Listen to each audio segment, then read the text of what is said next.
சத்குரு கூட நான் மதுரைக்கு போயிருந்தேன், சத்சங்கம் இருக்க போயிருந்தேன். அப்போது நான் அங்கே போகும்போது யார் கூட போயிருந்தேன், அவங்க அங்கே போய்ட்டு விட்ட உடனே நான் சத்குரு என்னை பார்த்தாங்க. என்ன சங்கர் கோயம்புத்தூர் போகிறீங்களா அப்படின்னா, ஆமாம் சத்குரு, எங்கள் கூட வந்துடுங்களேன் அப்படின்னாங்க. சரிங்க அப்படின்னு. இப்போ நானும் பேக்கை வச்சுட்டு பின்னாடி உட்காந்துருக்கேன். சத்குரு ட்ரைவ் பண்ணுறாங்க, ராமண்ணா சைடில் இருக்காங்க. அப்போ பார்த்தீங்கன்னா வண்டி போயிட்டுருக்கு, நல்லா ஸ்பீடாக போகிறாங்க. முன்னாடி ஒரு லாரி போகுது, அதுக்கு முன்னாடி ஒரு லாரி போகுது, ஏத்தால ஒரு லாரி வருது, 3 லாரி. இந்த லாரியை, இந்த முதல் லாரியை ஓவர்டேக் பண்ணுறேன். ஏத்தால லாரி வருது, அவன் பேம் பேம் பேம் பேம் பேன் அடிச்சுட்டு வரான். இவர் இப்படிங்க பொறுங்க.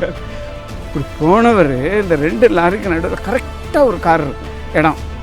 இப்படி போனார், இப்படி வந்தார், இப்படி போயிட்டார். எனக்கு என்ன தொட்டிலாட்டுற மாதிரி இருந்தது. என்னடா இது அப்படின்னு.